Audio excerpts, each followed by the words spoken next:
3 ans après Victoria, présentée à la Semaine de la Critique à Cannes, Virginie Efira revient au pays, cette fois en compétition, avec le rôle titre de Sibylle. C'est le 3e film de Justine Triet et le 2e que la comédienne et la réalisatrice tournent ensemble. Son personnage est une psychanalyste qui voudrait fermer son cabinet pour devenir romancière, mais elle est harcelée par une actrice débutante, interprétée par la très juste Adèle Exarchopoulos, qui réclame son aide et qui va l'entraîner sur un tournage en Italie. Entre comédie grinçante sur le cinéma et thriller psychologique, Sibylle est un film ample, sinueux, où les personnages perdent souvent leurs repères, tout le contraire de sa comédienne qui suit une route rectiligne et triomphale vers le succès depuis qu'elle a quitté son premier métier de télévision. Bonjour, Virginie Efira. Bonjour, Augustin Trapenard. Merci beaucoup d'être avec nous. Ça vous arrive encore de perdre les repères? Ah oui, heureusement. Qui pense les maîtriser est fou, je crois. Surtout quand on est comédienne. Parce que tout le monde ne perd pas un moment des repères. Est-ce que tout le temps, ceux qui voudraient les avoir en permanence, alors quand on est acteur, encore plus. Mais penser que les choses sont immuables, c'est déjà un leurre en soi. C'est un cinéma grand public, tout en gardant quand même un pied dans le grand bain de Gilles Lelouch. Vous avez peu à peu glissé vers le cinéma d'auteur. Je pense à Caprice d'Emmanuel Mouret, à Elle de Paul Verhoeven, et puis surtout Victoria de Justine Triet, suivi d'Un amour impossible de Catherine Corsini. Qu'est-ce que vous allez chercher, vous, précisément, en tant que comédienne, hein, dans ce cinéma plus indépendant? Des gens avec qui j'ai envie de parler, des gens qui m'intéressent. C'est d'abord aussi une question de rapport. Moi, j'ai aimé le cinéma comme spectatrice pour avoir le sentiment ou l'illusion d'être moins seule. Et c'est ce qu'on a envie de ressentir de manière presque plus concrète aussi. Pour vous êtes moins seule dans le cinéma indépendant? C'est-à-dire, en tout cas, par exemple, Justine, hein, c'est très fort, c'est quelqu'un avec qui je partage une intimité à tout point de vue. Enfin, à tout point de vue, on va se calmer. On s'entend. Oui, on s'entend. Mais quoique, vous savez, on ne sait jamais de quoi on est constitué, ce que la vie nous réserve. Mais voilà, il y a un endroit de compréhension mutuelle et tout ça. Il y a... je sais pas nouveau ce que ça veut dire cinéma d'auteur, mais donc ça veut dire qu'il serait un peu plus débarrassé des contingences strictement financières, ce qui fait qu'il pourrait y avoir une liberté de geste artistique peut-être plus forte. Vous le sentez, ça, parce que vous employez le conditionnel, mais vous le sentez parfois? Oui, c'est-à-dire que du coup, tu peux avoir accès à des scénarios parfois un peu moins cadenassés, où l'idée qu'un personnage qu'on devrait suivre, c'est forcément sympathique, n'aurait que des bonnes actions ou un passeport de moralité. Peut-être aussi par rapport au rôle. Peut-être qu'effectivement, quand j'ai fait des comédies romantiques, dont je trouve certaines vraiment bien, il y avait malgré tout peut-être une somme d'étiquettes, un personnage un peu plus prototypal, on va dire, où on mettait plus en avant une douceur, une compréhension, une indépendance en même temps, enfin des choses comme un petit package qu'il est intéressant de détruire. On fait un truc dingue là tous les deux maintenant. Allez, oui, d'accord. On regarde une scène de Sibylle. Okay. Alors, pas n'importe quelle scène, en l'occurrence, c'est la première. La première où vous apparaissez, et la première qui, en réalité, est un long plan fixe qui dit presque tout de la vie de votre personnage. On est parti. Ok. Tu sais, le mécanisme de base de la lecture, c'est quand même de l'ordre de la prise d'otage. Tu vas imposer à quelqu'un de passer 4, 5, 6, 7, 8 heures dans ton cerveau. Mais donc là, c'est effectivement la première scène du film avec Aurélien Bélanger, qui est un grand ami de Justine et qui est un grand auteur. Et l'idée, là, c'est la somme d'informations dont il la saoule. Et d'ailleurs, ça se représente aussi sur tous ces petits plats japonais qui passent devant, où on ne sait que choisir. Ça représente cette espèce de chaos invraisemblable, de somme d'informations. Elle veut écrire, et lui, c'est son éditeur, et il lui explique que tout est très compliqué. On rencontre tous dans nos vies un moment quelqu'un qui te décourage de faire quelque chose que tu auras envie de faire, et en même temps, il dit des choses assez justes. Il dit que pour créer quelque chose ou pour écrire quelque chose, c'est pas « je vais écrire sur tel sujet », c'est souvent une somme de différentes influences, de choses qu'on va prendre dans la vie de quelqu'un, de choses qui est une résonance personnelle, ou bien un film qu'on a vu, voilà, qu'il y a dans le geste de création une multitude de choses qui se mettent en place. À 23h, et à la fin, il y aura rien parce qu'ils pensent qu'ils ont une idée, ils pensent qu'ils ont quelque chose à dire, alors qu'en fait non, la fiction c'est pas ça. Il n'y a que lui qui parle, et moi je suis assommée par ce flux tendu de paroles. Justine, elle vous guide, à ce moment-là, elle vous dit quoi? Non, moi j'écoute juste. Bon, je dis pas que c'est rien d'écouter, mais Aurélien, il a aussi un truc fou il parle un peu comme ça, il est très particulier, quoi. Il a une intelligence absolument remarquable et tout ça, et donc il peut improviser sur des choses. Ça me fait penser aussi à une scène de Victoria, pour ceux qui s'en souviennent. C'est marrant, on pourrait croire quand le film commence que ça va être une sorte de Victoria 2, parce qu'il y avait exactement cette scène-là dans un mariage où je voudrais me concentrer sur quelque chose, et Aurélien me parle de trucs de physique quantique mélangés à je sais pas tout quoi, et ça n'en finit jamais, on ne sait pas comment arrêter la conversation. Et j'aime bien que ça démarre sur quelque chose qui fait penser déjà au film précédent, et après on va s'en défaire terriblement fort, parce que je ne sais pas ce que vous en pensez, mais ce qui est assez remarquable pour moi, c'est comment Justine, d'un film à l'autre, transforme, change, va voir ailleurs et va peut-être même voir plus loin. Et en même temps, il y a une vraie continuité, et c'est ça qui est assez passionnant. Et Oui, la continuité, elle passe par vous également. À un certain moment, je me suis même demandé si Justine Triet ne s'était pas imprégnée de tous vos rôles de cinéma pour construire celui-là, qui touche au métier de comédienne. Non, parce que c'est pas comme si elle était tombée sur Deneuve ou Marion Cotillard, qui avait déjà une sorte de filmographie, qui a tourné avec quand j'ai fait Victoria. Ce qui était assez chouette, c'est que je pense pas qu'elle avait vu forcément beaucoup de films, mais ce qui était super, c'est que même en faisant tout d'un coup effectivement un film avec une économie différente, avec des bizarreries, ça restait malgré tout une comédie romantique, et c'était assez amusant d'utiliser quelqu'un qui avait déjà fait ce genre de choses, mais à des endroits beaucoup plus tordus. Ça, je trouvais chouette. Mais c'est plus l'histoire que moi, je me suis racontée plus qu'elle, je crois. Sibylle, c'est un film de cinéphile aussi. Une grande partie se déroule sur l'île de Stromboli, comme le film de Roberto Rossellini avec Ingrid Bergman.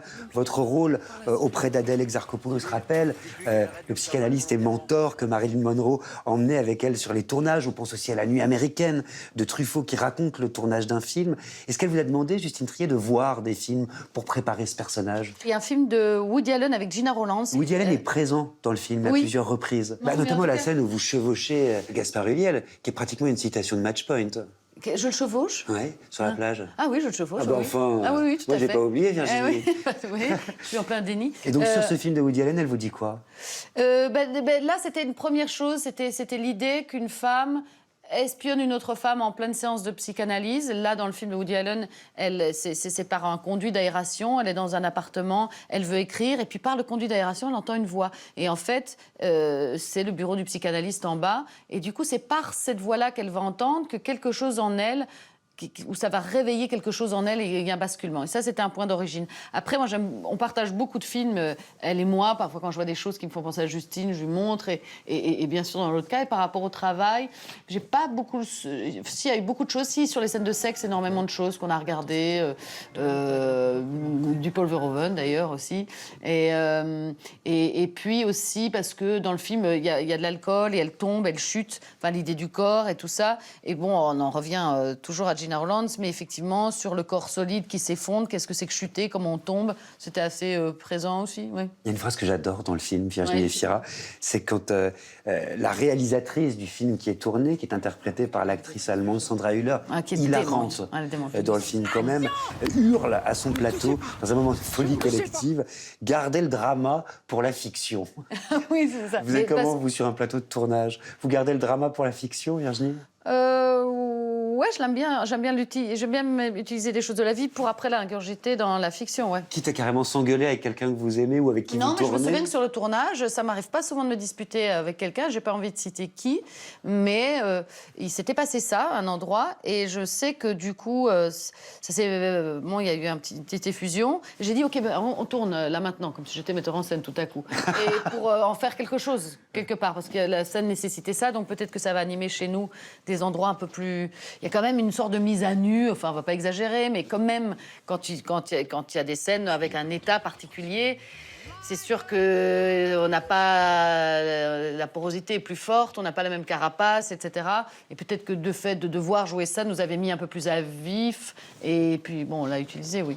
Catherine Corsini, que j'ai interviewée un jour ailleurs, m'a dit de vous que vous étiez humble. Que c'était votre spécificité. Je fais bien semblant de l'être, en tout cas, ouais. Ah, c'est vrai? Non, je rigole. Non, honnêtement, qu'est-ce que vous voulez dire par là, à votre avis? Non, je sais pas, moi. Il y a deux choses qui m'évoquent ça. C'est que je me souviens d'une émission où j'étais invitée, où il y avait que des Belges et tout ça, et on parlait entre nous de la modestie à la modestie belge et tout, et on se vantait de notre propre modestie, et là, je me suis dit qu'il y avait un problème, déjà.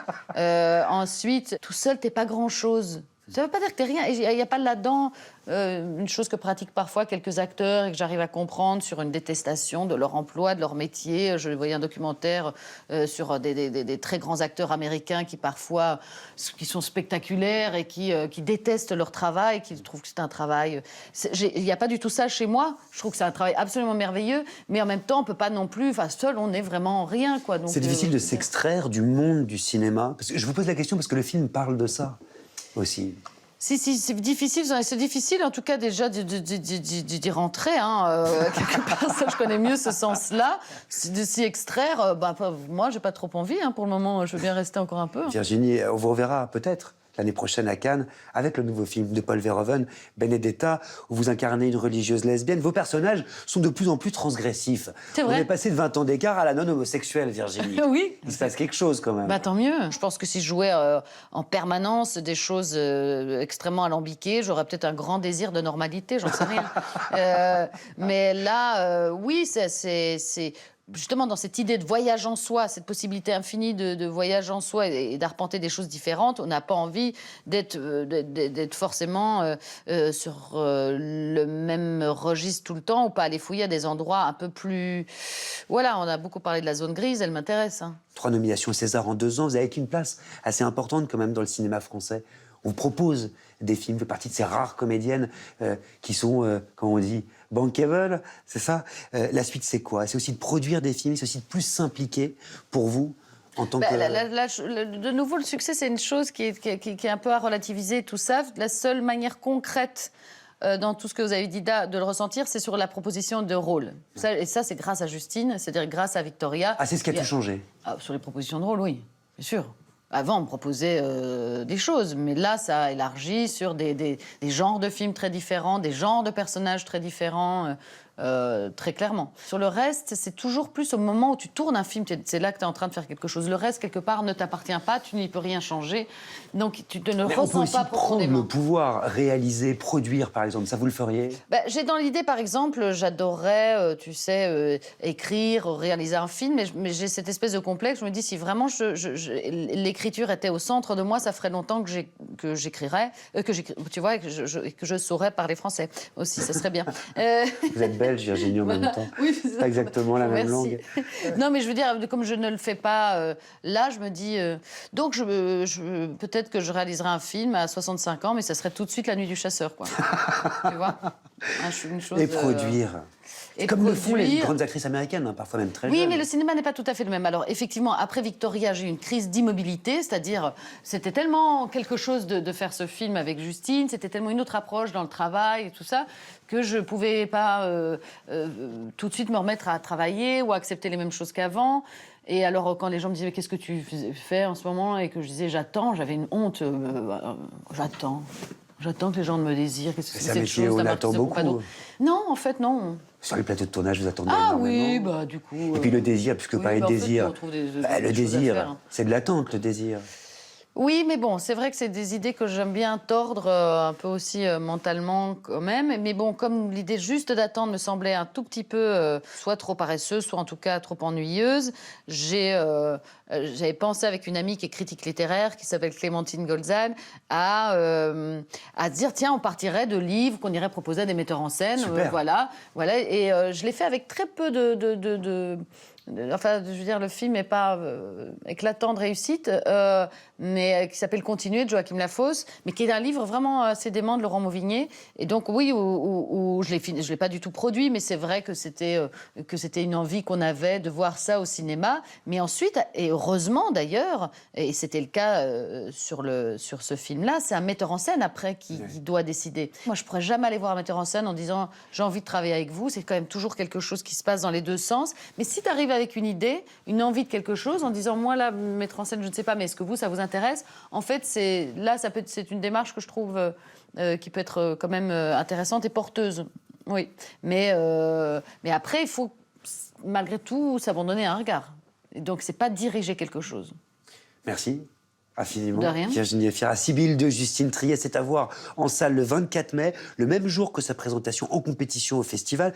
Virginie Efira y est entourée d'Adèle Exarchopoulos, Gaspard Ulliel, Laure Calamy, Nils Schneider. On espère très fort retrouver ce film au palmarès ce samedi.